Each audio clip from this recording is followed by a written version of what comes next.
The mortar round struck Earth 30 meters from the northern bunker. The concussion wave hit first. Sound followed, then shrapnel. Sloane hardly felt the impact before she heard it. A white-hot line carved across her left shoulder. Blood immediately soaked through her uniform. Warm, sticky, the kind of bleeding that demanded attention. She ignored it. "Tourniquet on Corporal Dalton's leg," she shouted over the ringing in her ears. "High and tight. Move wounded to secondary bunker now." Captain Merrick Keller dropped beside her, eyes wide. "Doc, you're bleeding." "I can work, sir." Sloane's voice cut through the chaos like a scalpel through skin. Clean, precise. "Dalton can't. Move him." Another mortar round screamed overhead. Sloane grabbed the Barrett rifle with her right hand while her left pressed a combat gauze pack against her own shoulder. Blood seeped through her fingers. She didn't flinch. Around her, men moved. Some crawled, some ran, and all of them bleeding. All of them alive. For now. Sloane Hartley's hands had kept them that way. One hand to heal, one hand to fight. Some medics save lives, some soldiers take them. Sloane Hartley did both. This is how, 96 hours earlier, the wind came off the Alaska Range like a living thing. It howled through the valleys surrounding Outpost Kodiak 7, carrying snow that felt more like sand. The kind of cold that didn't just chill, it carved. Staff Sergeant Sloane Hartley stood outside the medical bunker, face turned into the wind. Her eyes were closed, not against the cold, against the memories. She breathed. 4 seconds in, 7 seconds hold, 8 seconds out. An old rhythm, one she'd learned long ago, one she'd promised never to use again. The rhythm her father had taught her when she was 11 years old. When he'd first put a rifle in her hands and said, "Breathing controls everything, Sloane. Your heart, your hands, your shot." She'd been a natural. He'd known it immediately. The way she read wind from tree movement, the way she calculated distance instinctively, the way her body settled into firing to positions like water finding level. "You've got the gift," he'd said after her first week. "Seen thousands of Marines come through. Maybe 3 had what you have." Behind her, the door to the medical bunker opened. Corporal Quinn Davis stepped out, medical bag slung over his shoulder. "Doc, you good out here?" Davis pulled his parka tighter. "Weather brief says we're looking at whiteout conditions by 1800. Sloane opened her eyes. "I'm good, Corporal. Just checking the wind." Davis gave her an odd look. "Checking the wind?" "Storm patterns." Sloane turned back toward the bunker. "Need to know if medevac will be viable tonight." It was a reasonable answer, medical logic. Davis nodded and headed toward the main compound. Sloane watched him go. Then she looked back at the mountains. Her lips moved silently, calculating wind speed from the snow's trajectory. 15 miles per hour, gusting to 20, northeast bearing. At 1,200 meters, that wind would push a match-grade 7.62 round, approximately 3.8 mils right. At 1,800 meters, call it 6 mils. She stopped herself, shook her head. That knowledge belonged to someone else, someone she used to be, someone named Ghost Viper. She was just a medic now. The briefing room smelled like coffee sweat and diesel fuel. 18 men crowded around a plywood table covered with maps and satellite imagery. At the head of the table stood Captain Merrick Keller, 38 years old Marine infantry officer with 2 combat deployments and eyes that missed nothing. Beside him, Master Sergeant Cole Thatcher, 42, built like a refrigerator with a voice that could strip paint and a reputation for running the tightest platoon in the battalion. "Listen up," Thatcher growled. "Intel indicates increased activity in sectors Delta and Echo. We're talking patrols, probing actions, maybe prep for something bigger." Lieutenant Brock Carver leaned forward. "Rules of engagement. Defensive posture," Keller said. "We hold, we observe, we report. If they come at us, we respond proportionally." Around the table, men nodded, checked notes, studied terrain with the practiced eyes of professionals who'd learned to read maps like some men read novels. In the back corner near the coffee pot, Sloane Hartley stood with her arms crossed. She was the only woman in the room, the only person not wearing a combat load, just her medical bag, just her uniform. She listened, she watched, she said nothing, but her eyes moved across the map, automatically cataloging dead ground, likely ambush positions, optimal overwatch locations, terrain folds that could conceal movement, ridge lines that offered commanding fire. Old training, muscle memory of the mind. She caught herself, forced her eyes back to neutral focus. Thatcher traced a finger along the map. "Supply run to Research Station Echo, scheduled for tomorrow, weather permitting. 4-man team light footprint." "What about medical coverage?" Sergeant Gage Ryland asked. Thatcher glanced at Sloane. "Brief? Dismissive?" Medical assets stay rear support. Will radio if needed. Not Doc Hartley will stay back. Not we'll leave medical here. Just medical assets. Like she was equipment, not personnel. Sloane's expression didn't change. Professional, calm. She'd heard worse. The briefing continued. Routes discussed, sectors assigned, contingencies planned.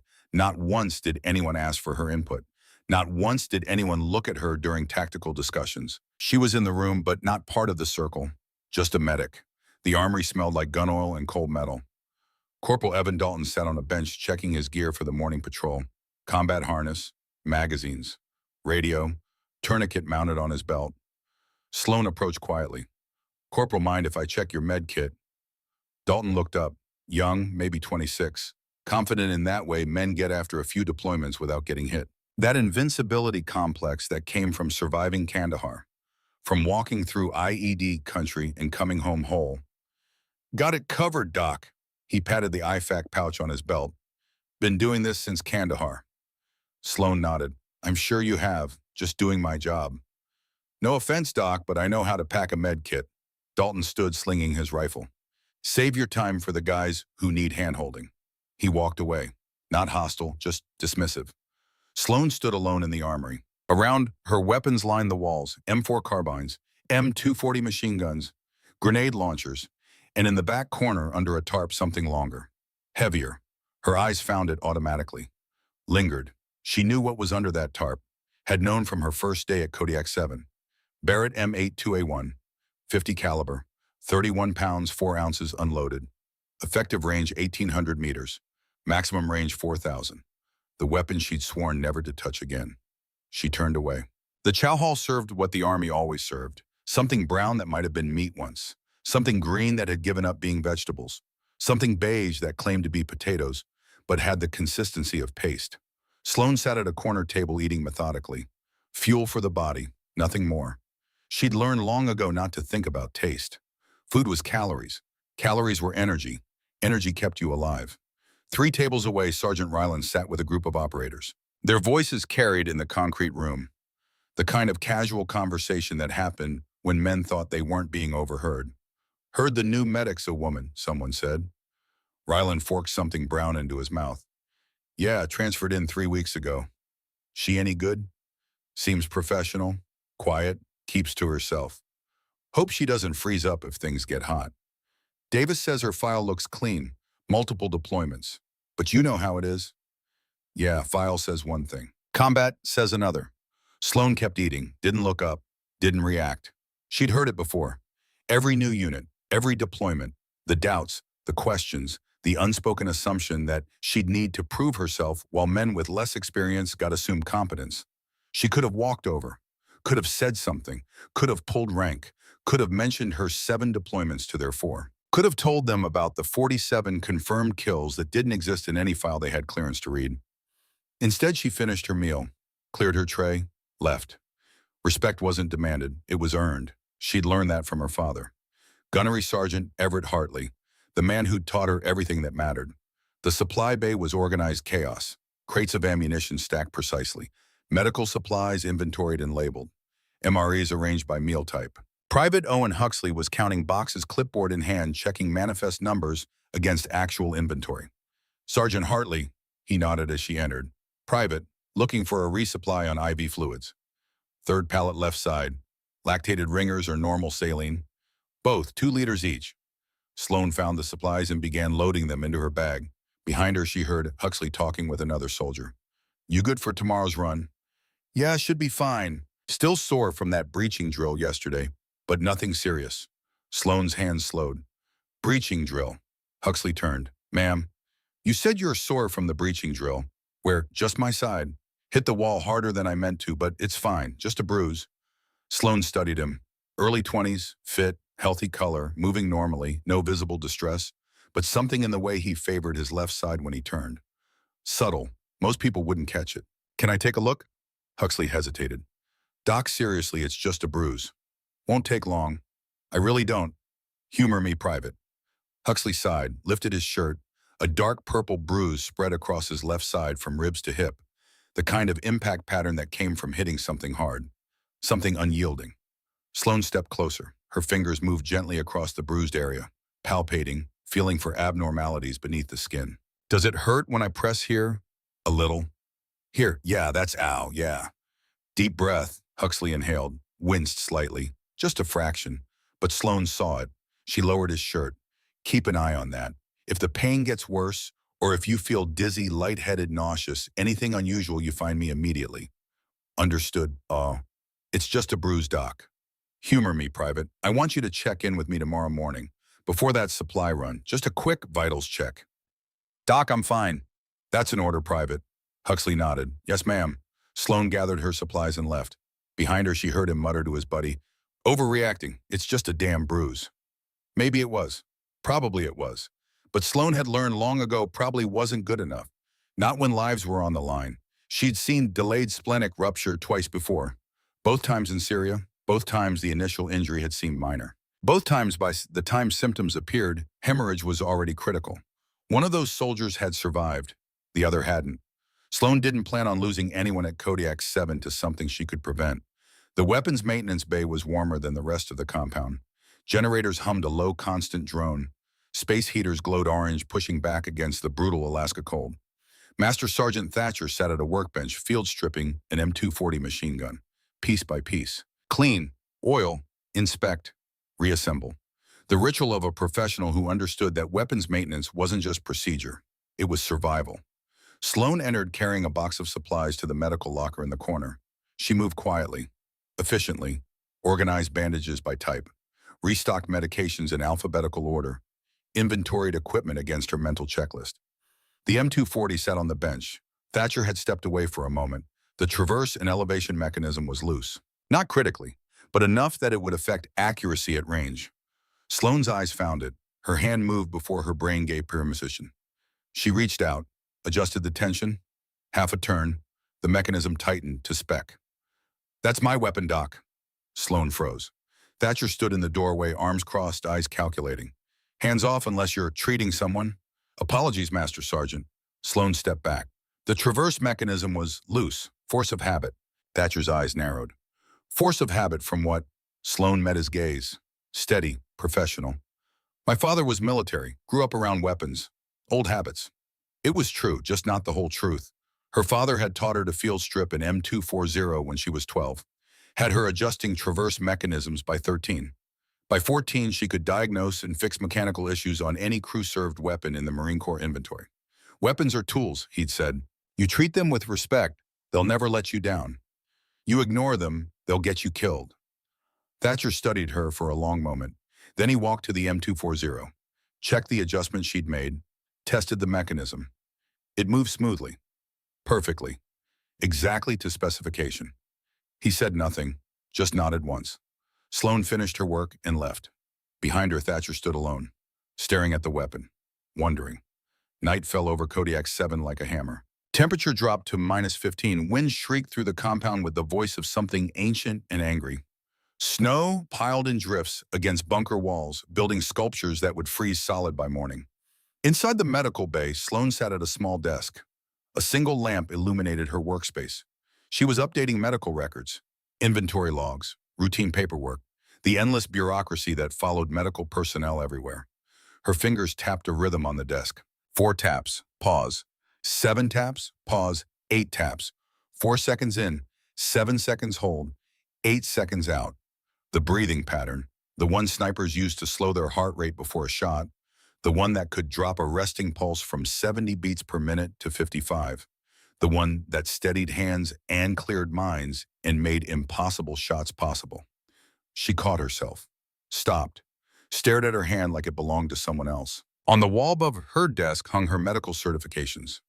Navy Hospital Corpsman, Advanced Tactical Combat Casualty Care, Wilderness Medicine, Advanced Cardiac Life Support, all legitimate, all current, all true.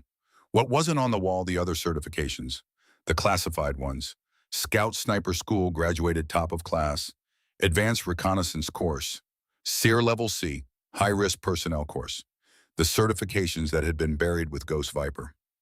Sloane stood, walked to the window. Outside, snow fell in sheets, visibility maybe 20 feet. The world reduced to white noise and darkness. She watched the storm, Calculated wind speed from the snow's angle. Northeast, 22 miles per hour sustained, gusting to 28. At 800 meters, that wind would push a .50 caliber round, approximately 4.3 mils right. At 1200 meters, 7.2 mils. Factor in the cold temperature, affected powder burn rate, which affected velocity, which affected drop and drift. She closed her eyes. Stop. That life was over. That skill set buried. She'd made a promise. Never again. Behind her, the door opened. Lieutenant Carver stepped in snow, dusting his shoulders. Doc, got a minute? Of course, sir. Carver removed his gloves, flexed his fingers against the cold. Wanted to check something. Your file says you've done 7 deployments. Afghanistan, Iraq, Syria. That's correct? Syria. Carver studied her face. What unit? Fleet Marine Force support, sir. Attached to various elements as needed. Various elements, Carver nodded slowly. You ever do anything besides medical? The question hung in the cold air. A test, a probe. Sloan met his eyes. I'm a hospital corpsman lieutenant. Medical is what I do. Right. Carver pulled his gloves back on. Just curious. Your file has some gaps. 14 months. 2021 to 2022. Just says special assignment. Classified. Paperwork errors, sir. Admin issues. You know how it is. Yeah. Carver headed for the door, stopped. One more thing. You shoot. Sloane's heart rate didn't change. Her expression didn't flicker. Years of training made lying with the body's second nature. My father taught me, sir, long time ago. You any good? I was adequate, sir. Adequate. The word tasted like ash. 47 confirmed kills. 0 misses. The best natural shooter her instructors had ever seen. Adequate. Carver nodded. Good to know, in case we ever need extra hands on a weapon. He left. Sloan stood alone in the medical bay. In the reflection of the window, she could see herself. Small, 5'4", 120 pounds. The kind of woman men assumed couldn't handle heavy weapons. They were wrong, but she'd let them think it, because the alternative meant questions. Questions meant answers. Answers meant the past coming back, and the past needed to stay buried, along with the little girl whose face she saw every time she closed her eyes. Dawn came slowly to Alaska. More gray than gold. The storm had passed in the night, leaving 3 feet of fresh snow that transformed the compound into something alien and beautiful. Sloan was already awake. She'd never been good at sleeping. Too many memories waiting in the dark. Too many faces. Too many voices. She dressed. Checked her medical bag. Restocked supplies. Routine. Structure. The only things that kept the ghosts at bay. At 6:30, she headed to the chow hall. Coffee, toast, fuel. The hall was half full. Men in various states of wakefulness, some heading out on patrol, others just coming off watch. The eternal cycle of military life. Sloan took her coffee to a corner table. Across the room, she heard voices. Sergeant Ryland, Corporal Dalton, a few others. Patrol brief at 0700, Ryland said. Light load, should be routine. Who's got medical? Someone asked. Davis. Not the new doc. Nah, she's staying back. Captain wants experienced hands on patrol. Sloan sipped her coffee, didn't react. Experienced hands, not her hands, even though she had 7 deployments to Davis's 3, even though she'd worked trauma in conditions these men had never seen. But Davis was a man. Davis didn't need to prove himself. She understood, didn't like it, but understood. Respect wasn't given. It was earned. She just needed an opportunity. The opportunity came at 0843 hours. Sloan was in the medical bay organizing supplies when she heard shouting outside. Medic, need a medic. She grabbed her bag and ran. The compound's physical training area was 50 meters from the medical bay. Sloan covered the distance in seconds, boots crunching through fresh snow. A crowd had formed. In the center, Private Owen Huxley lay on the ground.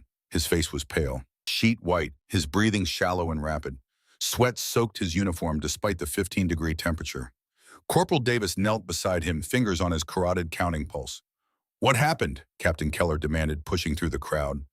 He just collapsed, someone said. Middle of PT running sprints, just went down like someone cut his strings. Davis looked up. Pulses thready, 110, maybe 120.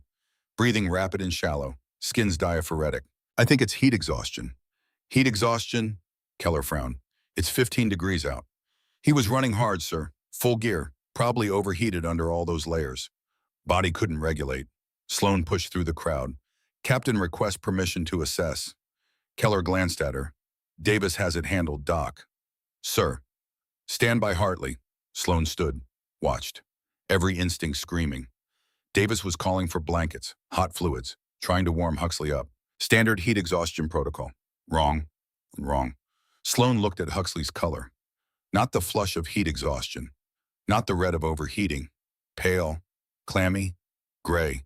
The color of shock, of blood loss. Captain, Sloan's voice cut through the noise. Calm, professional, but with an edge of command that made men turn. Respectfully, sir, I don't think this is heat exhaustion. Keller's jaw tightened. Doc, I said, check his pupils, sir. Check his skin temperature. Check his abdomen. Davis looked up annoyed. Doc, I've got this. Corporal, when did you last assess for internal hemorrhage? Silence. Davis blinked. Why would... He's in shock, Corporal. Tachycardic, tachypneic, diaphoretic, pale. That's not heat exhaustion. That's hemorrhagic shock. Sloan knelt beside Huxley. Private, I'm going to check your stomach. This might hurt. She pressed gently on his abdomen. Right upper quadrant. Nothing. Right lower quadrant. Nothing. Left upper quadrant. Huxley screamed, a raw animal sound of pain. Rigid abdomen, Sloan said, continuing her assessment. Involuntary guarding reflex. Rebound tenderness. Pupils are equal, but sluggish. Skin is cool and clammy, not flushed. Pulse weak and rapid. Respiratory rate elevated, but shallow. She looked up at Keller. Sir Private Huxley has a ruptured spleen. He's bleeding internally, grade 3 or 4. He needs surgical intervention in under 90 minutes or he dies. Moon Thatcher stepped forward. Doc, how can you possibly diagnose the bruise, Sloan said. Yesterday, left side impact during the breaching drill. Blunt force trauma to the spleen. Delayed rupture. It happens 24 to 48 hours post-injury. The spleen holds for a while, then the capsule fails. When it does, you bleed into your peritoneal cavity. She was already moving. IV kit from her bag, 18-gauge catheter. Someone get me a blood pressure cuff. And get that medevac bird spun up now. Keller stared at her. You sure about this? Yes, sir, I'm sure. 2 IVs wide open. Get his blood pressure. He needs emergency surgery. We have maybe 60 minutes before he crashes completely. Davis. Keller looked at the other medic.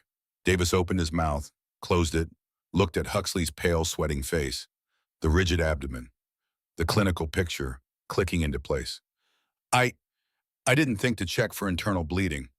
But if Doc Hartley's right, it's Jesus, she's right. Look at him. That's hemorrhagic shock. I am right, sir. Sloan was already working. IV line in the left antecubital, another in the right. Lactated ringers running wide open. Someone get on the radio, emergency medevac. Tell them suspected grade 4 splenic rupture.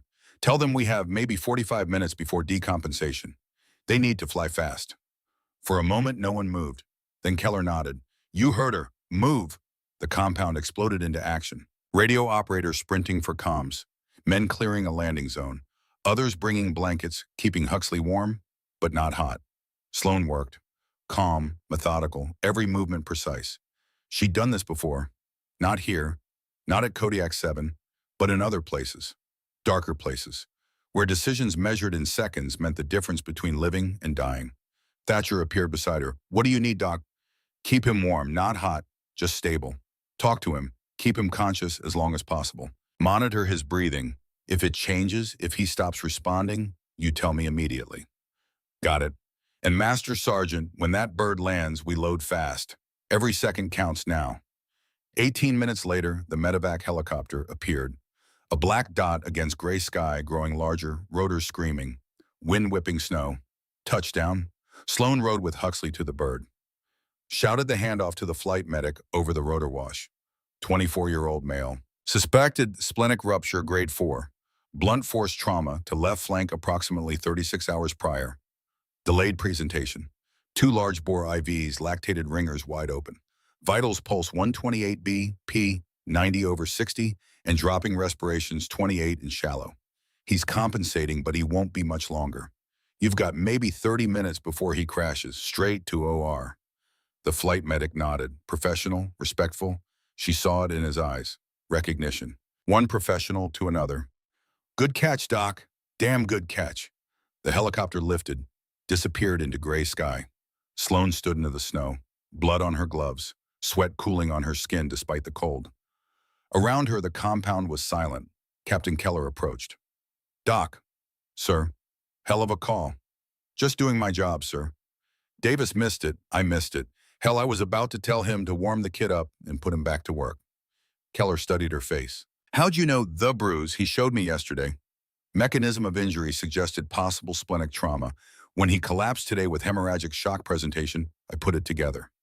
It was true, just not the whole truth. The whole truth was that Sloane Hartley had seen this exact scenario twice before, had been trained by combat surgeons who understood that pattern recognition saved lives, had learned to read injuries the way some people read books, had been Ghost Viper. Keller nodded slowly. Good work, Sergeant. Damn good work. He walked away. Master Sergeant Thatcher remained. He looked at Sloane with new eyes, calculating, assessing, reevaluating. Doc, he said quietly, where'd you really learn that experience, Master Sergeant? What kind of experience? Sloane met his gaze. Steady, gave nothing away. The kind that keeps people alive. She walked back to the medical bay. Behind her, Thatcher stood in the snow, watching, wondering. Word spread through Kodiak 7 like wildfire. The new doc saved Huxley, caught something Davis missed, caught something everyone missed, diagnosed a ruptured spleen with nothing but her hands and her brain. At 1300 hours, Keller received confirmation via satellite comm. Huxley was in surgery at Joint Base Elmendorf. Ruptured spleen, confirmed. Grade 4, massive internal hemorrhage. Another hour and he would have bled out completely. Doc Hartley saved his life. That evening, the chow hall was different. Men nodded to Sloane as she entered. Respectful, some even stood. Sergeant Ryland caught her eye and gave a small nod of acknowledgement. Doc, hell of a save today. Thank you, Sergeant. I mean it. Huxley's got a wife, 2 kids back in North Carolina. You gave him back to them. Sloane nodded, didn't smile, didn't accept praise easily. Just glad we caught it in time. She sat at her usual corner table. This time she wasn't alone. Corporal Dalton approached, set his tray down across from her, hesitated. Mind if I sit, Doc? It's a free country, Corporal. Dalton sat, ate in silence for a moment. Then, I was wrong yesterday, the med kit thing. I should have let you check it. You clearly know what you're doing. It's fine, Corporal. It's not. Dalton looked at her, young face, old eyes, the look of someone who'd seen enough to know when to admit a mistake. You knew what you were doing. I assumed you didn't. That was wrong. That was unprofessional. Sloane studied him, proud, but willing to admit fault. There was honor in that. Apology accepted, Corporal. Can you check my kit tomorrow before patrol? I'd appreciate your expertise. Of course. Dalton nodded, went back to eating. Across the room, Lieutenant Carver watched, thinking, processing, reevaluating assumptions. In the corner, Master Sergeant Thatcher watched, calculating, wondering what else Staff Sergeant Sloane Hartley was hiding. They'd seen Sloane the medic, competent, professional, exceptional even. But there were still questions, still gaps in her file, still something in the way she moved that didn't quite fit. The way her eyes tracked distances when she thought no one was watching. The way her fingers tapped that rhythm on tables on walls on her own thigh. The way she'd adjusted that M240 like she'd done it 1,000 times. Small things, easy to miss unless you knew what to look for. And Thatcher was starting to suspect there was far more to Staff Sergeant Sloane Hartley than anyone realized. That night, Sloane stood in the weapons maintenance bay, alone. The tarp in the corner had come loose, disturbed by someone's careless passage.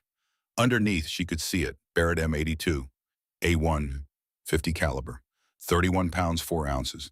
Effective range 1,800 meters, maximum range 4,000. She knew the weapon like she knew her own heartbeat, had fired thousands of rounds through dozens of Barretts, had learned every quirk, every tendency, every mechanical idiosyncrasy, had been one with this weapon in ways most shooters never achieved. Her hand reached out, stopped 6 inches from the metal, pulled back. No, she'd made a promise. To her mother, to herself, to the memory of a little girl who died because Sloane had pulled a trigger.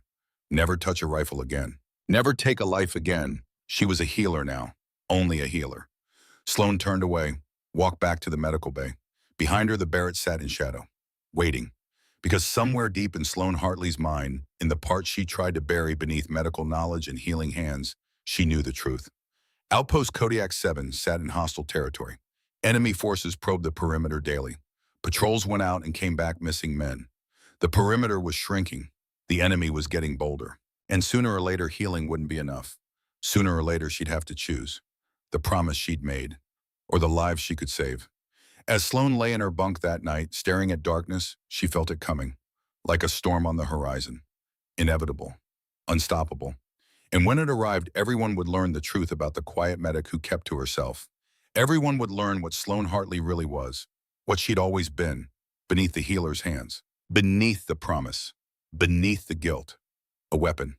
Waiting. The radio crackled at 0324 hours. Captain Keller was awake instantly. Years of combat had trained him to sleep light.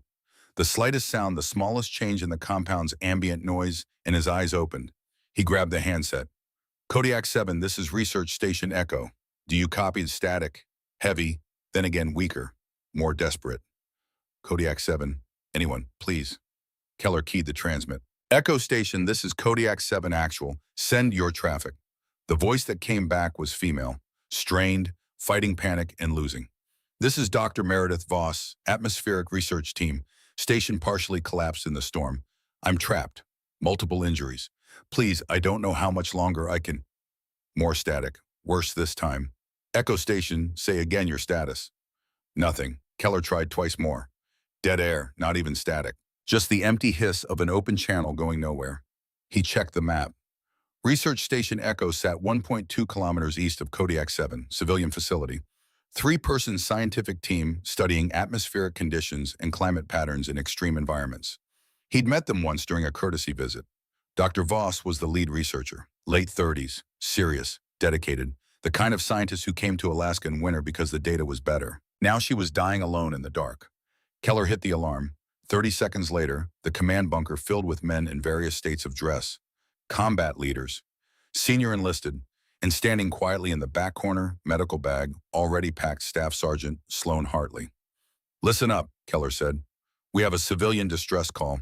Research Station Echo, one survivor, multiple injuries, unknown hostile presence in the area. Lieutenant Carver studied the map, already shaking his head. Sir, that's over a kilometer through open terrain. In daylight with air support maybe, but in the dark with possible enemy contact. I'm aware of the risks, Lieutenant. Master Sergeant Thatcher leaned over the map. Standard approach would be suppressive fire armored extraction. But we don't have armor here, and suppression in this terrain means exposing our people for at least 90 minutes, maybe more in this weather. Sergeant Ryland added, Intel shows enemy sniper activity in sectors Delta and Echo. They've been probing our perimeter for 3 days straight. This could be bait. Classic tactic. Civilian in distress, we respond. They hit us in the open. Silence settled over the room. Heavy, uncomfortable, the weight of impossible choices. So we leave her. Corporal Dalton's voice was quiet, angry. That what you're saying? I didn't say that. Thatcher's jaw tightened. I'm saying we need a plan that doesn't get more people killed trying to save one. From the back of the room, Sloane spoke. Captain. Every head turned. Dr. Voss's transmission indicated severe trauma. Based on her voice patterns, respiratory rate, level of distress, I'd estimate she has maybe 75 minutes before hypothermia becomes irreversible. Probably less if she's bleeding, possibly much less if she's trapped in an unheated section. Keller studied her. Go on. Current suppression plan takes over 2 hours to execute. By then, we're extracting a corpse. Thatcher's eyes narrowed. You got a better idea, Doc. Sloane stepped to the map. Her finger traced a line along the terrain with absolute confidence. Dry Creek bed runs northeast.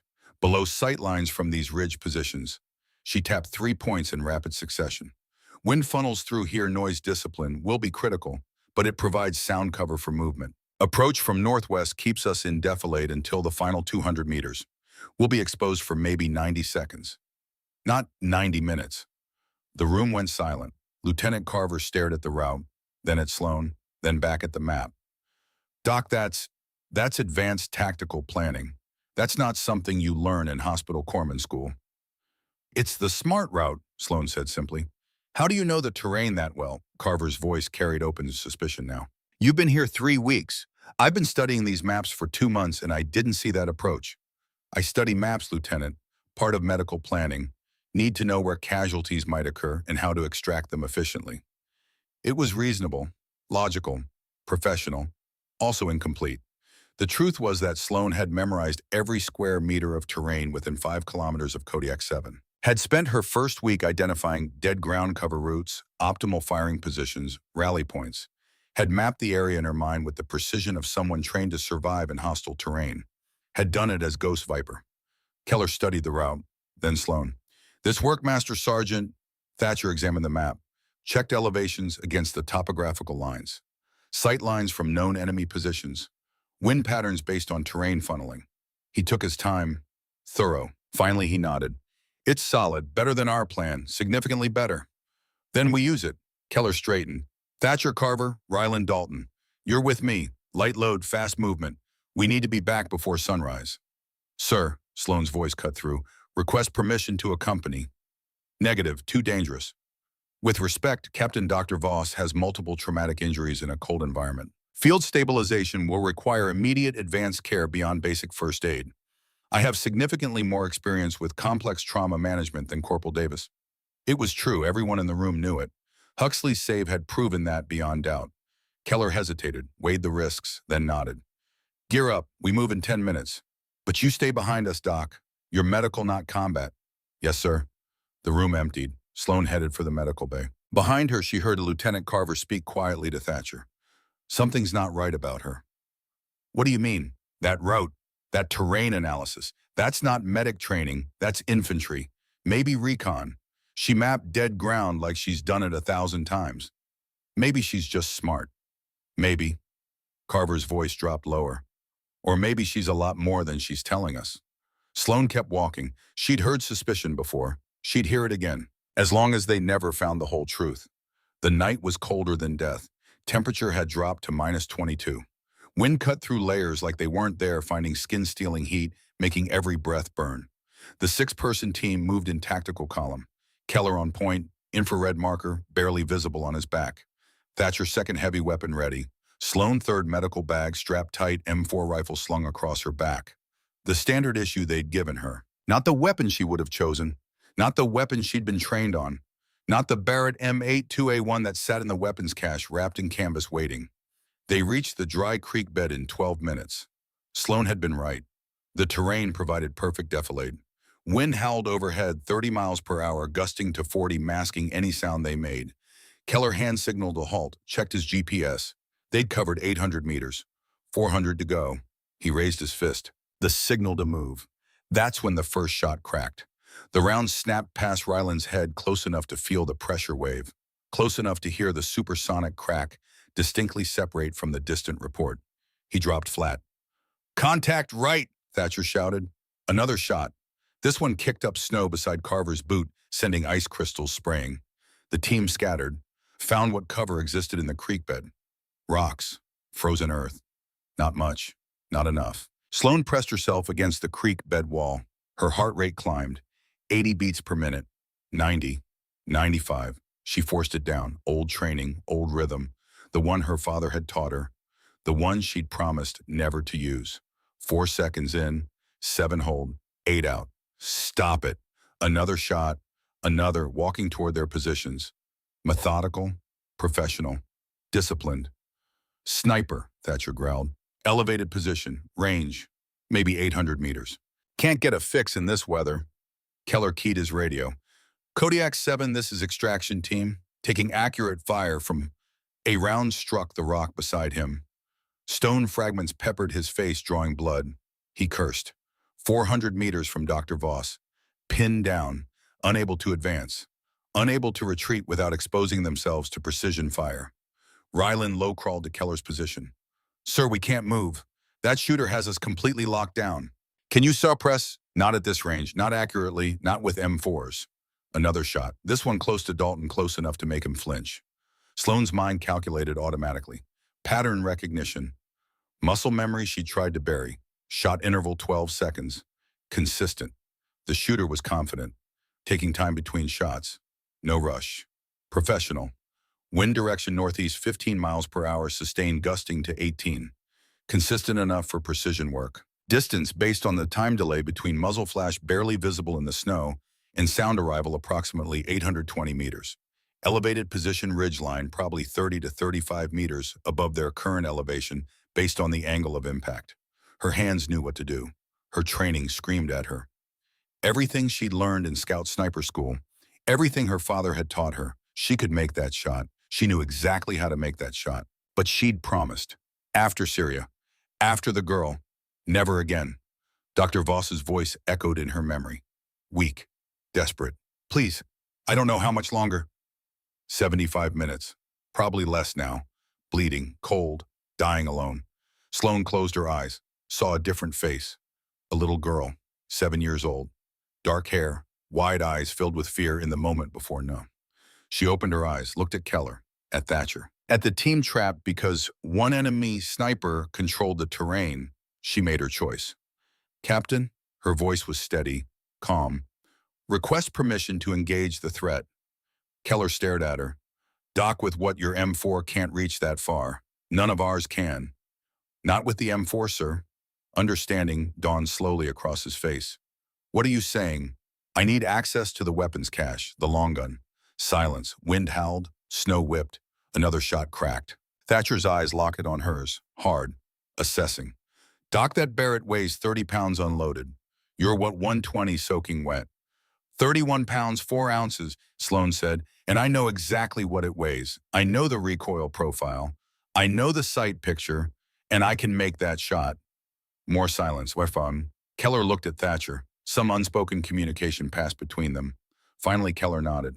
Dalton, get her to the cache, fast. They moved low and fast through the creek bed. The weapons cache sat in a sheltered position 50 meters back. Dalton opened it with shaking hands.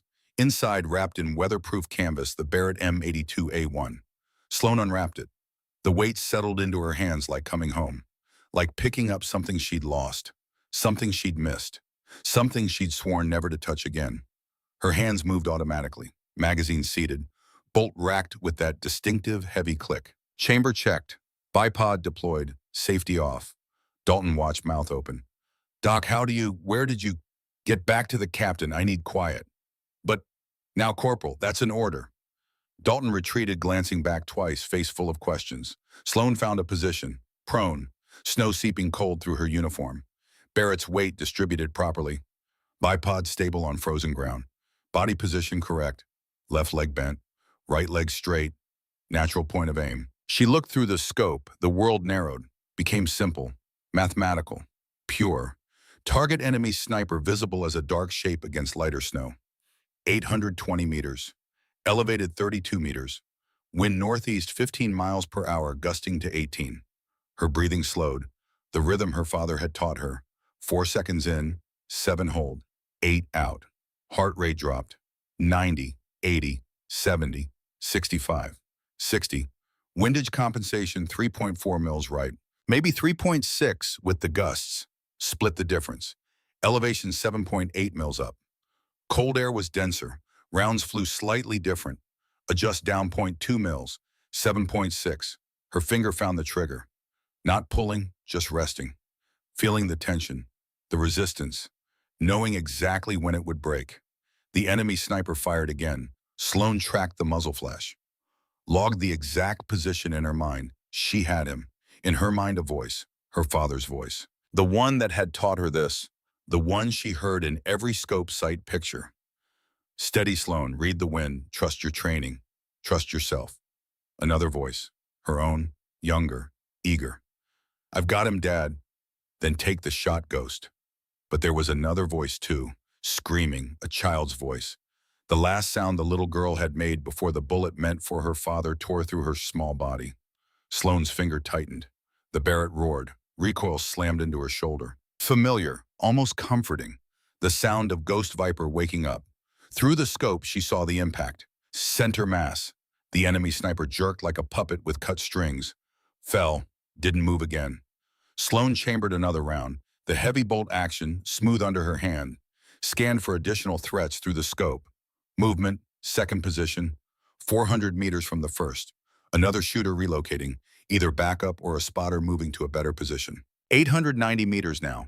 Crosswind stronger at that elevation. Target moving left to right approximately 3 miles per hour. Windage 4.1 mils, maybe 4.3. Target moving, lead required. Elevation 8.3 mils, lead 2.7 mil left. Her breathing never changed. Heart rate held steady at 62. In the zone, the place where Ghost Viper lived. She fired. The target dropped mid-stride, went down hard, didn't get up. 2 shots. 2 hits, 2 dead. Sloan cleared the chamber, safed the weapon, stood. Her shoulder ached where the recoil had hammered. Tomorrow there'd be bruising. Deep, purple, the kind that lasted weeks. She didn't care. She walked back to the team's position carrying the Barrett. 6 men stared at her, silent, shocked, mouths open. Sergeant Ryland found his voice first. "What the actual fuck, Doc?" Sloan didn't answer. She looked at Captain Keller, met his eyes. "Route's clear, sir. We should move. Dr. Voss doesn't have much time left." Keller opened his mouth, closed it, opened it again. "Doc, where did you learn to shoot like that?" "My father taught me, Captain." Sloan's voice was flat, empty of emotion, the voice of someone who'd locked everything down. "Can we move now? Sir Dr. Voss is dying." For a moment, Keller just stared. Then training kicked in. Mission first, questions later. "You heard her. Move out. Fast." They advanced through the creek bed. Fast now.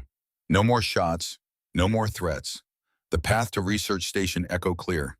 The station was a disaster. Roof partially collapsed under snow weight. Equipment scattered. One wall buckled inward from structural failure. They found Dr. Voss in what had been the main lab, pinned under a support beam that had fallen when the roof gave way. Left leg crushed at an unnatural angle, bone visible through torn pants. Blood matted her hair from a scalp laceration. Face pale as paper, lips blue. Hypothermia setting in, but alive. Barely. Sloan dropped to her knees beside the trapped woman. "Dr. Voss, I'm Staff Sergeant Hartley, Navy Corpsman. You're going to be okay. Do you understand me? You are going to be okay." Voss's eyes fluttered open, barely focused. "Hurt, so cold, can't feel my leg." "I know, we're getting you out. Hold on." Sloan worked. IV line in the right arm, lactated ringers wide open. Pain management morphine carefully dosed for someone hypothermic. Tourniquet on the crushed leg above the injury. Pressure dressing on the scalp laceration. Stabilization collar for suspected spinal injury. Her hands moved with absolute confidence. This was her element. What she'd trained for. What she was good at. What she'd promised to do instead of killing. While she worked, Thatcher and Dalton positioned themselves to lift the beam. "On 3, Thatcher said. 1, 2, 3. They lifted, carefully, slowly. The beam came up. Voss screamed a sound of pure agony that echoed through the ruined station. "Almost there, Doctor." Sloan's voice stayed calm, reassuring, professional. "Almost done. Just a few more seconds." Beam clear. Sloan immediately began splinting the leg. It was bad. Compound fracture. Tibia and fibula both. Bone fragments visible through the torn flesh. Heavy bleeding, controlled by the tourniquet. But Voss would live. Probably keep the leg if they moved fast enough. They rigged a litter from equipment cases and cargo straps. Started the journey back through the cold and dark. Halfway to Kodiak 7, as they moved through a narrow service trench that cut between 2 ridges, Sloan raised her fist suddenly. The team froze. She'd heard something. Ahead, through the wind, movement that didn't match natural patterns. She signaled the team to hold position. Move forward alone. Bear it up. Not raised aggressively. Balanced. Ready. Professional. The trench narrowed ahead. Wind screamed through it like something alive and angry. 30 meters ahead, a figure emerged from the swirling snow. Another human shape. Tall, broad, holding a long rifle. They both stopped. Both rifles came up. Not hurried, not panicked. 2 professionals recognizing a mirror. The wind howled between them. Snow obscured details. But Sloan could see enough. Military bearing, precision weapon, confident stance. Another sniper. For several seconds, nothing happened. 2 professionals, 2 rifles, 30 meters. Either could fire first, either could end this. Then the other figure spoke. Male voice, accent, Russian maybe. Calm, almost conversational. No threat in the tone. "You shoot like Ghost Viper." The words hit Sloan harder than any recoil. Her breathing stalled. Heart rate spiked, then dropped as training reasserted control. That call sign, that name, hadn't been spoken aloud in 3 years. Not in briefings, not in whispers, not in nightmares. Nowhere. The figure shifted slightly. She could see the outline of his face behind goggles and a balaclava. Eyes visible. Calm. Assessing. "Legend said Ghost Viper disappeared," he continued. "After Syria and after the girl." Sloan's chest tightened. How did he know? How could he possibly know? Who are you? Doesn't matter. The rifle stayed up but not aimed at her, pointed slightly away. Professional courtesy. I was there. Different side, different mission. But I saw the aftermath, heard the story. 7-year-old child. Acceptable collateral damage, they said. Silence. Wind filled the space where words should be. You vanished after that, he said. Smart. Can't be a weapon if you refuse to fire. Sloane's rifle lowered a few centimeters. I save people now. I saw. He gestured back toward the research station with his free hand. 2 perfect shots. 800 to 900 meters. In this wind. In the dark. Saved your team. Then you come here. Save the woman. Risk your life for a civilian. He paused. Studied her. That is not the ghost viper I heard about. Good. Sloane's voice was quiet, barely audible over the wind, because Ghost Viper is dead. The man was silent for a moment, then maybe, evolved. He lowered his rifle completely, slung it across his back, hands visible, empty, non-threatening. I could have taken that shot on your team, he said, at the station, while you were busy with the woman. You were exposed for 45 seconds. Easy shot. Clean. Why didn't you? Because you let my people go after the first 2 shots. You tracked them withdrawing, had them in your scope, could have killed 4 more. Didn't. Sloane said nothing. But it was true. She'd had clean shots on the retreating enemy forces, had deliberately let them go. That is not Ghost Viper either, he continued. Ghost Viper never showed mercy, never hesitated. 47 kills, 0 mercy. But this, he gestured at her, this is something different. Something better, perhaps. Another pause. Snow swirled between them like static. I left too, he said quietly. After too many faces, too many ghosts. Thought fighting for money instead of country would be easier. It wasn't. The faces still come. The ghosts still visit. Sloane understood, more than he knew. East, he said finally. Simple. Direct. Sloane understood the offer. The agreement. West. No handshakes. No dramatic gestures, no names exchanged, just mutual understanding between 2 people who knew exactly what they were capable of doing and chose not to. They both took a step back, then another. They turned, walked away. No shots fired, no bodies added to the snow, no violence necessary, only distance growing between 2 professionals who understood the weight of every trigger pull, who carried ghosts, who'd chosen mercy over mission. Sloane rejoined her team 60 seconds later. No one asked where she'd been. The look on her face, cold, distant, locked down, told them not to. They reached Kodiak 7 at 0612 hours. Sloane transferred Voss directly to the medical bay. Continued treatment. Stabilized vitals. Called for medevac through satellite comm. The helicopter arrived at 0734. Sloane gave the handoff to the flight medic. Professional. Detailed. Complete. 37-year-old female, multiple traumatic injuries. Compound tib-fib fracture, left leg with significant soft tissue damage. Scalp laceration, moderate blood loss. Hypothermia, moderate. 2 large bore IVs, lactated ringers. Morphine 10 milligrams IV for pain. Vitals currently stable. She needs orthopedic surgery within 6 hours for the leg. Prognosis good if you move fast. Then she stood in the snow, watching the bird disappear into gray morning sky. Her shoulder throbbed from recoil bruising. Blood had soaked through her uniform from where the Barrett had hammered her. She'd need to change. Clean the wounds. Pretend it was nothing. Behind her, footsteps in snow. Lieutenant Carver. Sergeant Hartley? Lieutenant. I pulled your service record. Again. Deeper this time. Sloane's expression didn't change. Yes, sir. 14-month gap. 2021 to 2022. Classified. I called in favors. Hit a wall above my clearance. Paperwork errors, sir. Ghost Viper. Carver's voice was quiet, certain. That's what the enemy's sniper called you.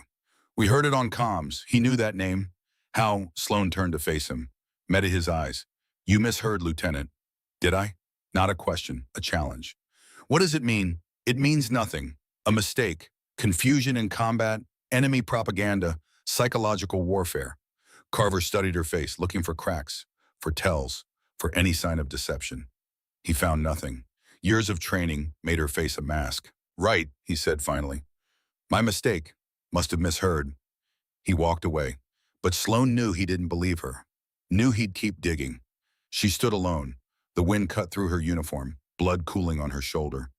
Ghost Viper, the name she'd buried, the identity she'd tried to kill, the legend she'd tried to leave in Syria with the bodies and the ghosts and the little girl's face. But you couldn't kill what you were, only what you chose to do with it. Inside the command bunker, Captain Keller sat across from Master Sergeant Thatcher. "We need answers," Keller said. "Real answers, not deflections." "Agreed." Thatcher pulled out a tablet. "I did some digging, called in every favor I had. Most of Hartley's record is clean. Standard deployment rotations, good performance reviews, commendations for medical excellence. But there's that gap, 14 months. And when I tried to dig deeper," Thatcher shook his head, "hit a wall. Classification level I've never seen before. Above my clearance, above yours, above the battalion commanders." "What does that tell you?" "Special operations. Tier 1, Black Ops. Something buried so deep it might as well not exist." Keller leaned back. "And now she's here, at Kodiak 7, as a medic, making shots that professional snipers couldn't make." "Hiding," Thatcher said. "Or running. From what? That's the question." They sat in silence for a moment. Finally, Keller stood. "Bring her in. I want answers. All of them." Thatcher nodded, left. Returned 10 minutes later with Sloan. She stood at attention before them. Professional, calm, like she wasn't covered in blood and hadn't just made 2 impossible shots in the dark. Keller gestured to a chair. "Sit, Sergeant." "I'm fine standing, sir." It wasn't a request. Sloan sat, hands in her lap, calm, controlled. Keller studied her, small, quiet, unassuming, the kind of person who disappeared in crowds, who you'd never notice, the kind of person who'd just saved his entire team. "Doc," he said quietly, "I need the truth, all of it. No more deflections, no more half answers. Who are you really?" "I've been truthful, sir." "Have you?" Keller slid a folder across the table. 14 months. Classified. "Where were you? And what the hell is Ghost Viper?" Sloan looked at the folder, didn't touch it. Long pause. She was calculating, deciding how much to reveal, whether to keep running or finally stop. Finally, she spoke. "My father was Gunnery Sergeant Everett Hartley, Marine Force Recon, served in Desert Storm. After he retired in 2003, he taught survival courses, marksmanship, tactical planning. He was one of the best." She paused, memory softening her voice slightly. "He started teaching me when I was 11 years old. Took me to the range every weekend. Said I was the best natural shooter he'd ever seen. Could read wind like some people read books. Had instinct for distance elevation compensation. When I enlisted at 18, I listed those skills on my application. Navy took notice, attached me to various special operations elements during my deployments, support role officially, medical coverage for high-risk operations. But unofficially," another pause. Longer. This was the line. Cross it, and there was no going back. "Designated marksman, Syria, 2021. Her voice went flat. Empty. "They called me Ghost Viper. 47 confirmed kills, 0 misses. I was very good at it." The room went silent. Thatcher's eyes widened slightly. "DEV, GRU support element. Black operation. Classified above your clearance, above mine now. Mission eliminate ISIS cell leader, high-value target. Meeting with foreign arms dealers in a compound outside Raqqa." Sloane's hands resting on her knees tightened slightly. "Intelligence said the meeting room was adults only. High-value targets. Weapons dealers. Command structure. I had the shot, 1,180 meters. Perfect conditions. Clear sight, picture. Target acquisition confirmed by command." Her voice went even flatter. Dead, like she was describing something that happened to someone else. Intel was wrong. Keller felt something cold settle in his stomach. Target's daughter was in the room, 7 years old. They hadn't briefed us. Didn't know she was there. She'd been at a friend's house. Came home early. Sloane's eyes stayed fixed on the wall, not seeing it, seeing something else, somewhere else. 3 years ago. She ran to her father, right as I squeezed the trigger. Probably heard something. Wanted to tell him. "I don't know. I'll never know." Silence. Heavy. Crushing. Bullet went through her first. Center mass. She died before she hit the ground. Target survived. Threw himself behind cover. Mission failed. More silence. Keller and Thatcher didn't move. Didn't breathe. Command called it acceptable collateral damage. Shit happens in war. Mission parameters were clear. I'd followed orders. Done everything right. Clean shot given available intelligence. No fault assigned. Sloan finally looked at Keller. Her eyes were dry. No tears, just emptiness. I couldn't accept that. A 7-year-old girl, dead because I pulled a trigger. Dead because intelligence missed something. Dead because following orders mattered more than knowing who I was killing. I requested immediate discharge. They refused. I threatened to go public. That changed things. They classified the entire operation. Buried my sniper designation. Erased Ghost Viper from official records. Reassigned me as standard hospital corpsman. Made me sign enough ND as to fill a footlocker. And I made my mother a promise. Never touch a rifle again. Never take a life again. Only save them. Only heal. Be something better than a weapon. She stood. Until today, I broke that promise. Because Dr. Voss would be dead otherwise. Because your team would be dead otherwise. Because healing wasn't enough. Keller and Thatcher sat motionless. Processing. Understanding. So, yes, Captain, I was Ghost Viper. Now I'm just Doc. And I'd very much like to keep it that way. She headed for the door. Permission to return to duty, sir. I have patients to check on. Keller found his voice. Granted. Sloan left. The two men sat in silence for a full minute. Finally, Thatcher spoke. Jesus Christ. Yeah. She's been carrying that for 3 years, the girl, the guilt, everything. Yeah. And she broke her promise today. For us. For a civilian she'd never met. Keller nodded slowly, thinking, processing, reevaluating everything. Then the compound alarm sounded. They ran to the operations center. The radio operator looked up, face pale. Sir, we've got enemy movement. Multiple contacts. Advancing on our position from the north. At least 12 hostiles, armed. Moving with purpose. Keller checked the displays. Thermal imaging showed the advancing force. Professional. Disciplined. Dangerous. Defensive positions, he ordered. All personnel armed and ready. This is not a drill. The compound scrambled into organized chaos. Within minutes, fighting positions manned. Weapons oriented outward toward the approaching threat. The enemy appeared at the tree line, 800 meters out, moving in tactical bounds, cover to cover. They knew what they were doing. Ryland tried to engage with his M4, fired a burst. Too far, rounds fell short by 100 meters. The enemy knew it, moved confidently, deliberately, advancing. Then one of them dropped. Everyone froze. Another shot, another enemy down. Clean, precise. The hostile force scattered, dove for cover, began returning fire wildly, inaccurately. Suppressive fire, panic fire. But they didn't know where the shots were coming from. Keller grabbed binoculars, scanned the compound frantically. Found her. Sloan, prone on the eastern bunker roof. Barrett deployed, scope to eye, calm, professional, in her element. Ghost Viper. As he watched, she fired again. 1,220 meters, crosswind gusting 18 to 22 miles per hour. Target partially concealed behind a tree. Hit. The target went down. The enemy assault broke. Started retreating. Fast. Disorganized. All tactical discipline gone.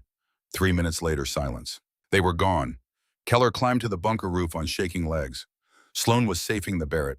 Her movements precise. Mechanical. Professional. Doc. Sir. How many? 3 confirmed, 2 probables. The rest withdrew. Keller looked at the distant tree line, looked back at her, at this small woman who'd just broken an assault single-handedly. You just saved us. Again. Sloan stared at the distant tree line, not speaking. That last shot, Keller said quietly. 1,200 meters, in that wind, partial concealment, moving target. 1,220, actually, wind 18 to 22 gusting. Target moving approximately 2 miles per hour left to right.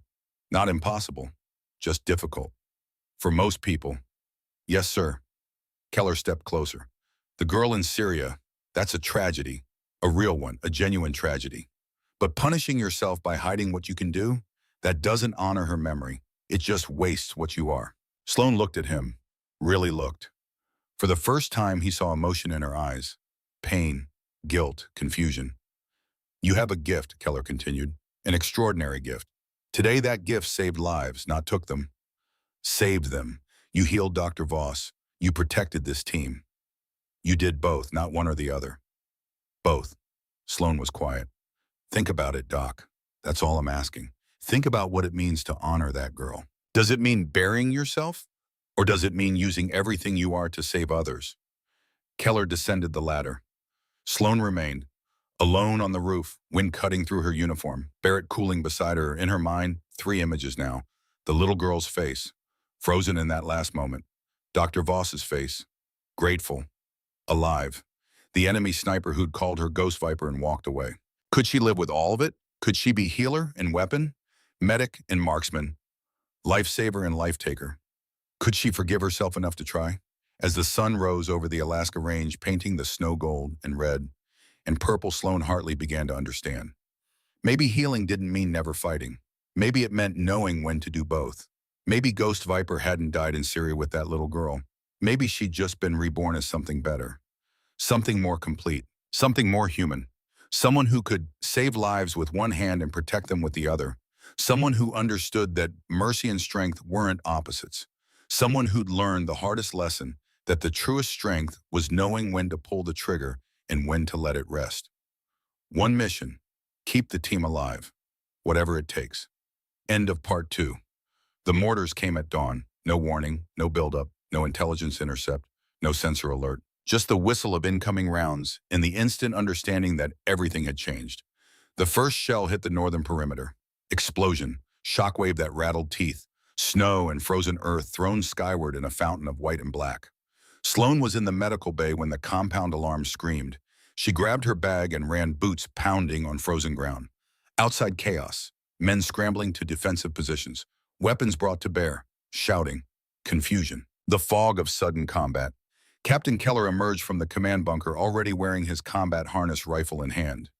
Defensive positions, this is not a drill move. The second mortar hit closer. East wall.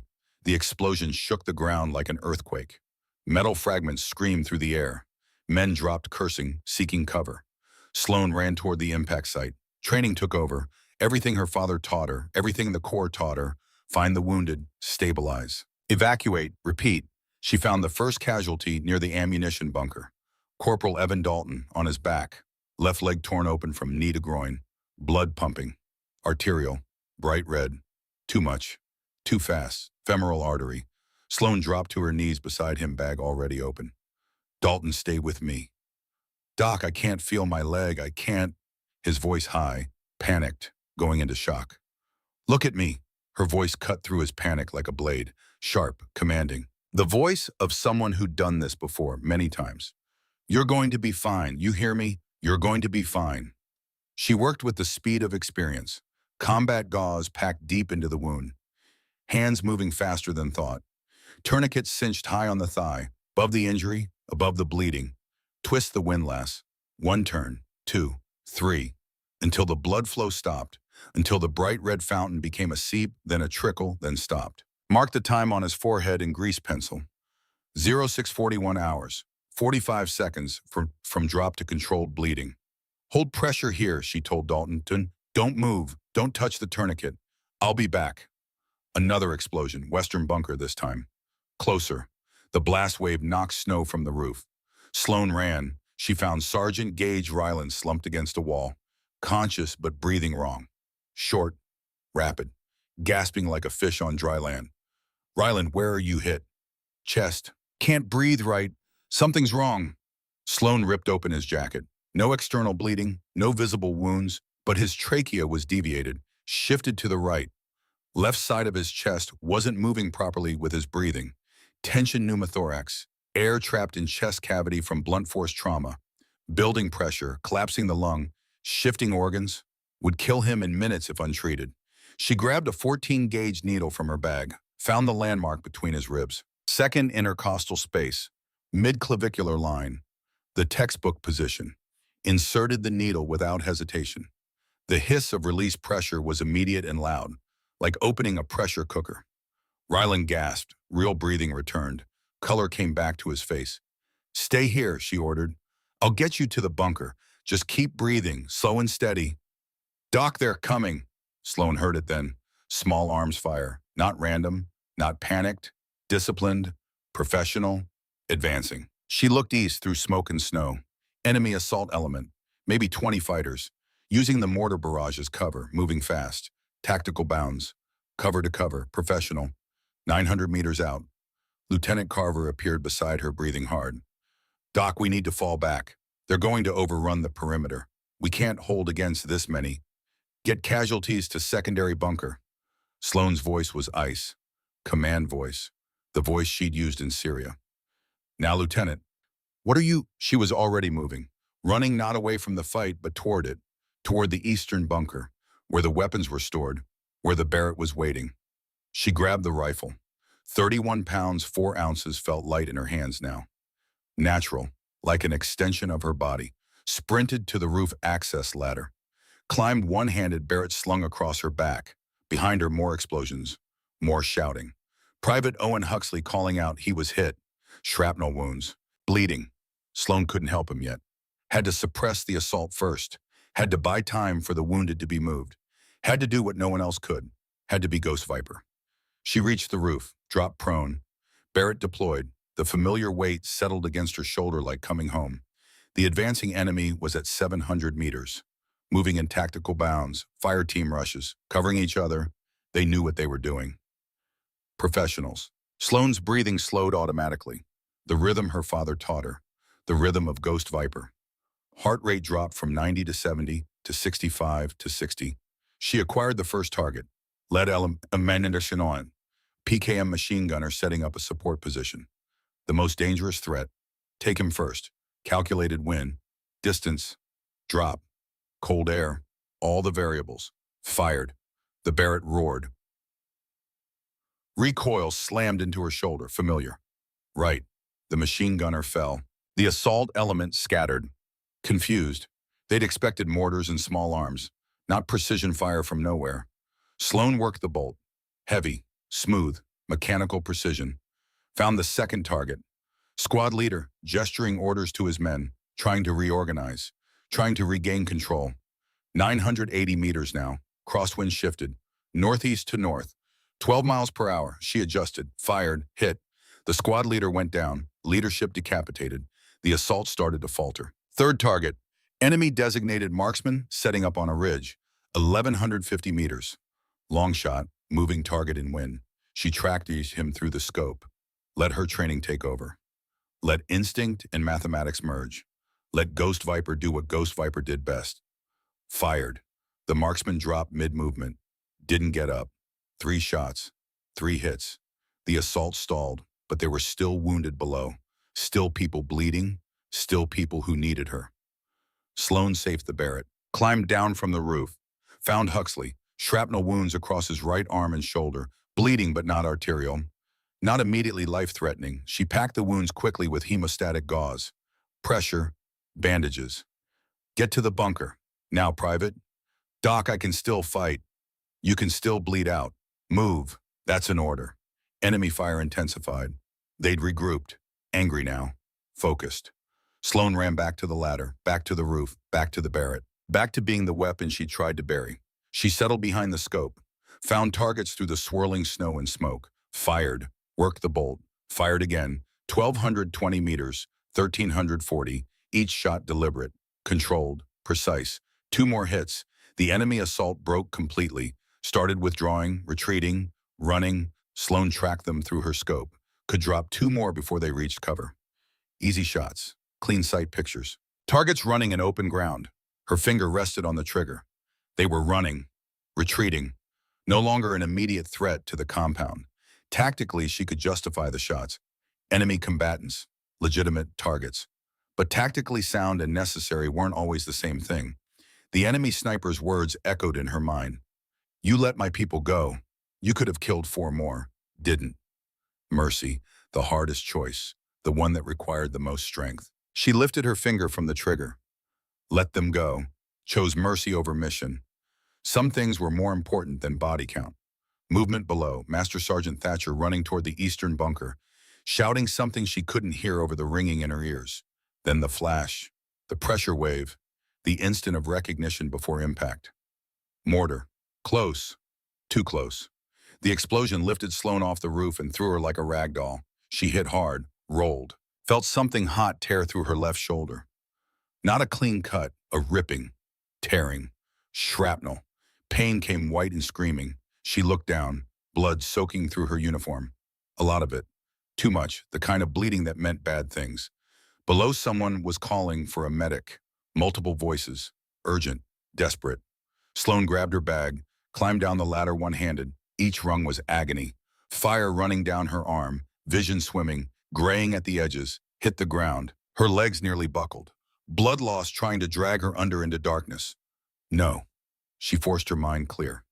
Forced the pain into a box, locked it away. Old training, seer school. Pain is information. Information can be processed later. Found Dalton first. His tourniquet had loosened somehow. Blood seeping again. Red, bright, bad. She dropped beside him. Left arm barely functional now. Used her right hand in her teeth.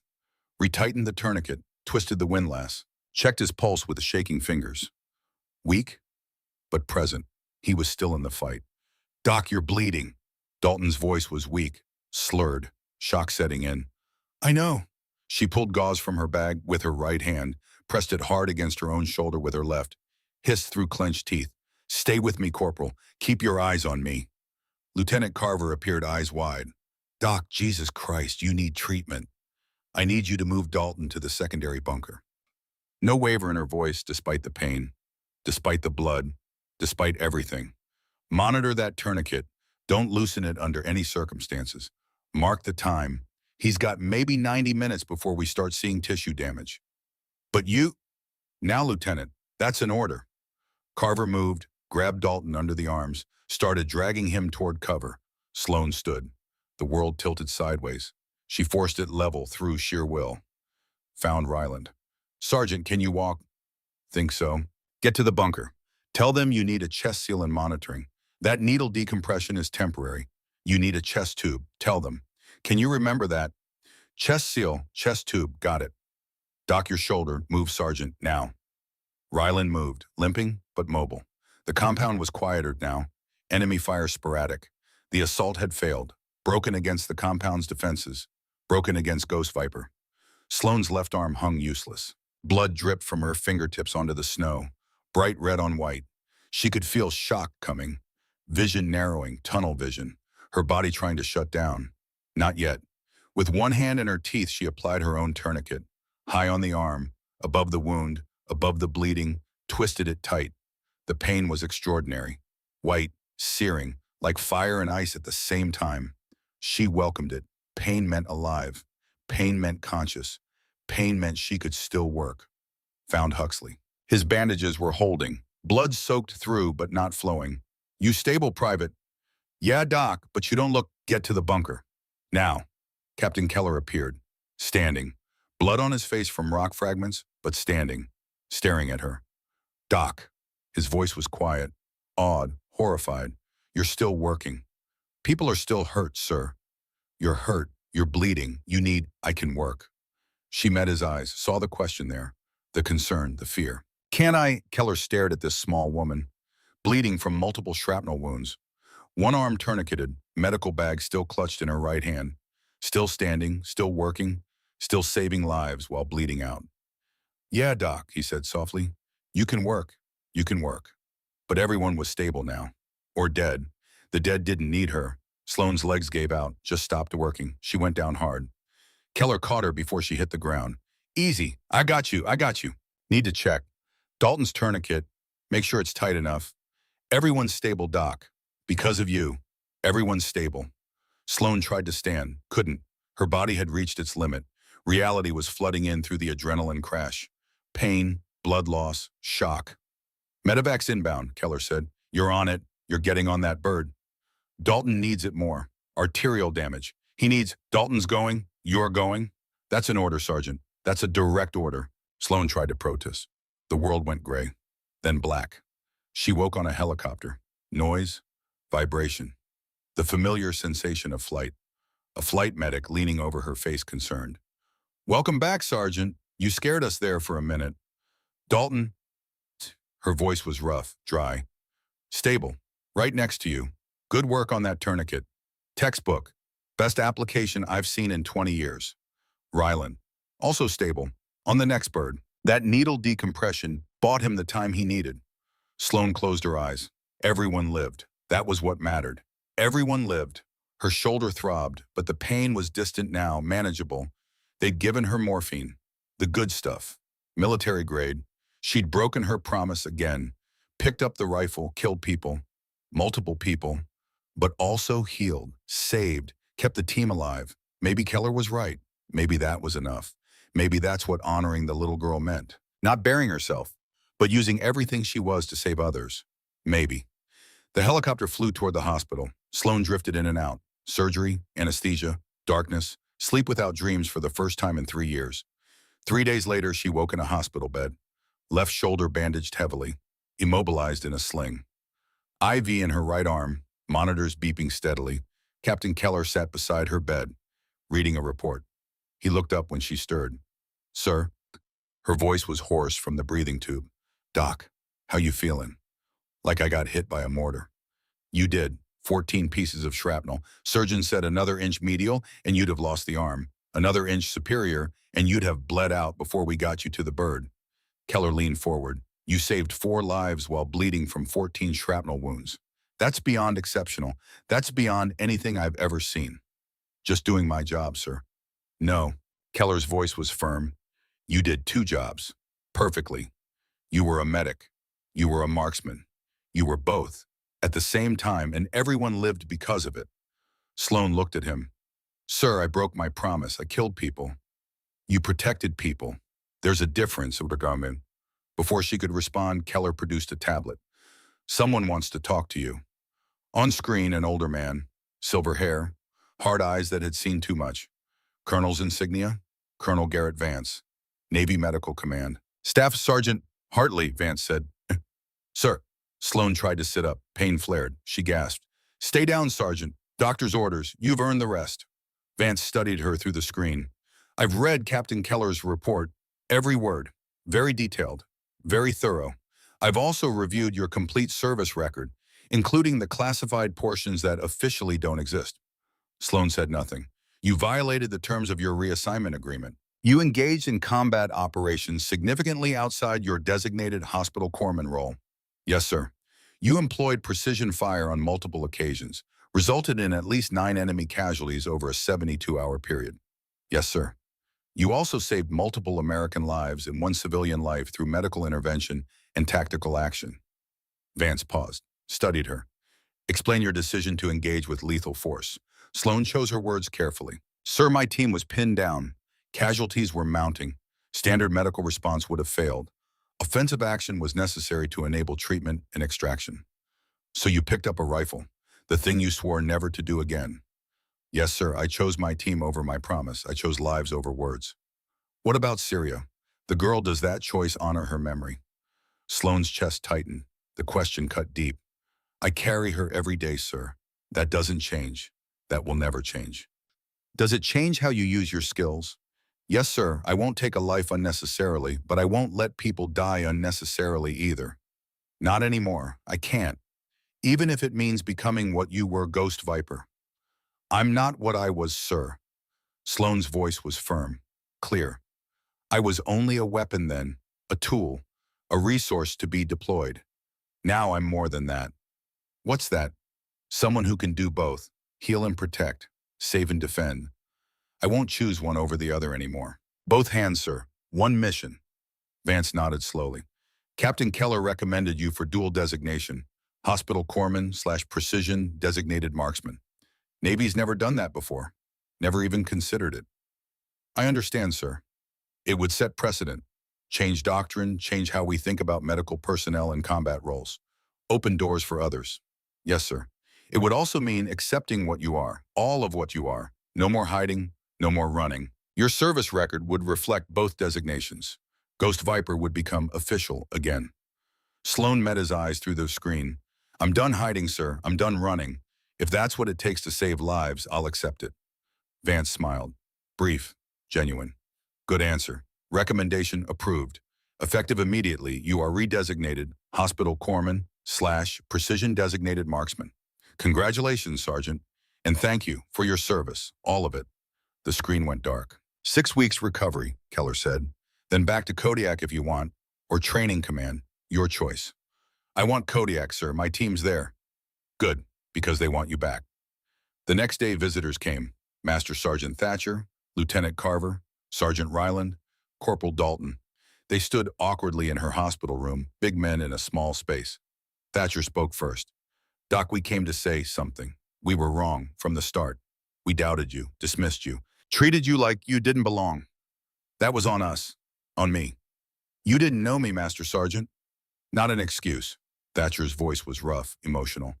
You proved yourself over and over, every day, and we kept doubting. That's unacceptable. I'm sorry, Doc. Genuinely, deeply sorry. Ryland stepped forward. You saved my life twice in 3 days. The spleen catch with Huxley showed us what you could do medically. But that needle decompression, Doc, I was dying. I felt it. You brought me back. I owe you everything. Dalton nodded, eyes wet. My wife's got her husband back. My kids' 3-year-old twins still have their dad. Because of you. Because you did your job when you were bleeding out. I'll never forget that. Never. Carver was last. Quiet. Thoughtful. I investigated you. Suspected you. Treated you like a threat. You responded by saving all our lives, multiple times. I'm honored to serve with you, Sergeant. Truly honored. Sloane's throat tightened. You were all professional. You had questions. That's normal. That's right. I was hiding things. Important things. Thatcher extended his hand. You're the finest medic and the finest marksman I've ever known. Not one or the other. Both, equal, integrated. That's rare. That's special. Sloane shook his hand with her good arm. That's the job now, Master Sergeant. Both hands. One mission. They left. She lay back, closed her eyes. For the first time in 3 years, she felt something close to peace. 6 months later, Fort Benning, Georgia. Summer heat replacing Alaska cold. Pine trees instead of snow. Red clay instead of frozen earth. Staff Sergeant Sloane Hartley stood before 22 students in a classroom. 14 Navy corpsmen, 8 Army medics. All volunteers. All chosen. All ready to learn something new. Welcome to Integrated Combat Medicine, she said. Her voice was firm, clear, confident. This program teaches dual role capability. You'll learn medical intervention and precision fire. You'll master both or you'll wash out. No middle ground. She walked the front row. Some of you think being a medic means never fighting. You're wrong. Some think being a shooter means never healing. Also wrong. She stopped, looked at them, held each set of eyes for a moment. Real combat requires integration. Your skills must work together seamlessly. Heal when you can, fight when you must. But understand, truly understand, that these aren't separate missions. They're one mission. Keep your team alive. A young corpsman raised his hand, nervous, eager. Ma'am, how do you switch between healing and killing? How do you make that mental transition? You don't switch, Sloane said. That's the point. You don't transition. You understand that they serve the same goal. Sometimes you need a tourniquet. Sometimes you need a bullet. The tool changes. The mission doesn't. Over 6 months, she taught them medical fundamentals that would save lives, marksmanship that would protect them, tactical integration that made both skills more effective. The program expanded beyond Fort Benning, Camp Lejeune, 29 Palms, Joint Base Lewis McChord. The concept spread. Dual-role medics, combat medicine with teeth. 7 female corpsmen applied for advanced marksmanship qualification through the program. 3 graduated. More would follow. The idea was taking hold. Both hands, one mission. On a Tuesday in October, the Sloane sat in her office at Fort Benning. Certificates on the wall. Hospital corpsman. Precision designated marksman. Both official now. Both acknowledged. No more hiding. Her phone rang. Sloane? Her mother's voice, older, tired, but warm. Hi, Mom. How are you, sweetheart? I'm good, really good. Silence. Her mother had always been able to hear the truth behind the words. Mom, I need to tell you something. In Alaska, I broke my promise. I picked up a rifle. I used it. I killed people. Her mother was quiet for a long moment. Then why? Because people would have died if I didn't. Good people, people with families, people who deserve to go home. And now, are you okay with that choice? I'm trying to be. I'm teaching others now, so they can do both. Protect and heal, fight and save, use both hands. Long pause. Sloane could hear her mother breathing, processing. Your father would be so proud of you. Sloane's eyes burned. You think so? I know so. He taught you those skills because he believed they save lives. He was right. You've proven that. But the girl in Syria, I know about her, honey. You told me. And that's a tragedy you'll carry for the rest of your life. But punishing yourself forever doesn't honor her memory. Living fully does. Saving others does. Being everything you can be that honors her. I'm trying, Mom, every day. I know you are. And I'm proud of you. So proud. For being strong enough to be both things. For breaking your promise when it mattered. For understanding that sometimes promises have to be broken to save lives. I love you, Mom. Love you too, sweetheart. Come home for Thanksgiving. I promise. And this time I'll keep it. When she hung up, Sloan felt lighter, freer, like chains she'd been carrying had fallen away. On her desk sat two photographs in one frame. Left side, a 7-year-old Syrian girl. Dark hair pulled back. Wide eyes, bright smile and a moment of innocence. Before. The photo Sloan had found later. The child alive and happy. Right side, Corporal Dalton holding his newborn daughter. 3 months old, pink hat, tiny hands gripping his finger. Sign beside them reading, "Thanks, Doc. You gave me this moment." The life she'd taken, the life she'd saved. She couldn't undo the past, couldn't bring back the girl. That would haunt her forever, but she could make sure other children didn't lose their fathers, could teach others to protect and heal, could use both hands to serve the mission, could forgive herself enough to live, to be, to serve. A knock on the door, a young lieutenant with a briefing folder. "Ma'am, this just came in. Operation Crosswind, JSOC, requesting senior medical advisor with specialized skills."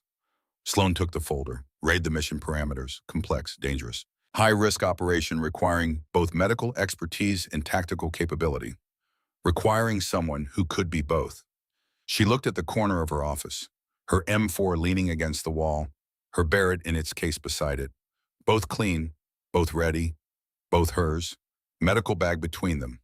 Also ready, also hers, all her tools, all her skills, all herselves, integrated, accepted, no longer hidden. "Briefing's at 0800 tomorrow," the lieutenant said. Sloan nodded. "I'll be there." The lieutenant left. Outside her window, students trained on the range, running drills, practicing transitions. Medical to tactical, tactical to medical, learning to integrate their skills.